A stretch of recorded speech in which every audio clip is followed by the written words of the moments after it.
ప్రభుత్వం అమలు చేస్తున్న అభివృద్ధి కార్యక్రమాల ఫలితాలు క్షేత్రస్థాయిలో స్పష్టంగా కనిపించేలా చూడవలసిన బాధ్యత జిల్లా అధికారులపై ఉందని నల్గొండ జిల్లా కలెక్టర్ బి చంద్రశేఖర్ అన్నారు. ప్రజావాణి కార్యక్రమం సందర్భంగా సోమవారం ఆయన కలెక్టర్ కార్యాలయంలో ప్రజల వద్ద నుండి ఫిర్యాదులు స్వీకరించారు. ఫిర్యాదుల స్వీకరణ తర్వాత జిల్లా అధికారులతో వివిధ అంశాలపై కలెక్టర్ సమీక్షిస్తూ రాష్ట్ర ప్రభుత్వం ప్రతిష్టాత్మకంగా అమలు చేస్తున్న ప్రజాపాలన ప్రగతి ప్రణాళిక 99 రోజుల కార్యాచరణ ప్రణాళికను సీరియస్గా తీసుకోవాలని అన్నారు.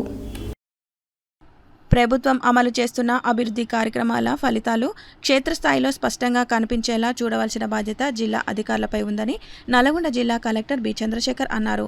ప్రజావాణి కార్యక్రమం సందర్భంగా సోమవారం ఆయన కలెక్టర్ కార్యాలయంలో ప్రజల వద్ద నుండి ఫిర్యాదులను స్వీకరించారు. ఫిర్యాదుల స్వీకరణ తర్వాత జిల్లా అధికారులతో వివిధ అంశాలపై కలెక్టర్ సమీక్షిస్తూ రాష్ట్ర ప్రభుత్వం ప్రతిష్టాత్మకంగా అమలు చేస్తున్న ప్రజాపాలన ప్రగతి ప్రణాళిక 99 రోజుల కార్యాచరణ ప్రణాళికను సీరియస్గా తీసుకోవాలి. ఎట్టి పరిస్థితులలో నిర్లక్ష్యం చేయవద్దు. గతంలో ఆదేశించినట్లు ఏప్రిల్ 2న నిర్వహించే గ్రామ సభలో ప్రభుత్వం ప్రాధాన్య పథకాలు 6 గ్యారంటీలకు సంబంధించి గ్రామ పంచాయతీ, మండల, మున్సిపల్, జిల్లా వారీగా లబ్ధి పొందిన లబ్ధిదారుల జాబితాను తక్షణమే తయారు చేసి సిపిఓకు సమర్పించాలి.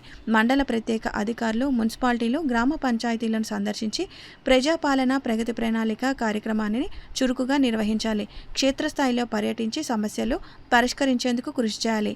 జనగణనకు సంబంధించి తక్షణమే ఎమ్యూనరేషన్ బ్లాక్లను నిర్ణయించడంతో పాటు సూపర్వైజర్ల తుది జాబితాను రూపొందించాలి. అంతేకాక నియామకపు తరువుల జారీ చేయాలి.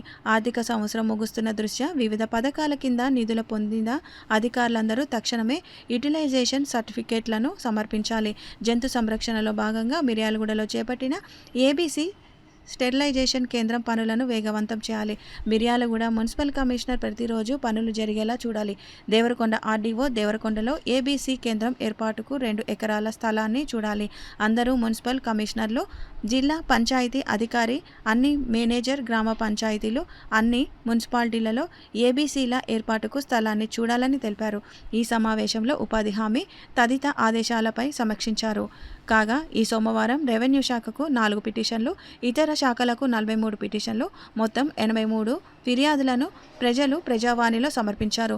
Miryalaguda sub collector Narayana Amit, revenue అదనపు కలెక్టర్ జె శ్రీనివాస్, స్థానిక సంస్థల ఇన్ఛార్జ్ అదనపు collector Y Ashok Reddy, Devarakonda RDO Ramana Reddy, జిల్లా అధికారులు ప్రజలు వద్ద నుండి ఫిర్యాదులు స్వీకరించారు.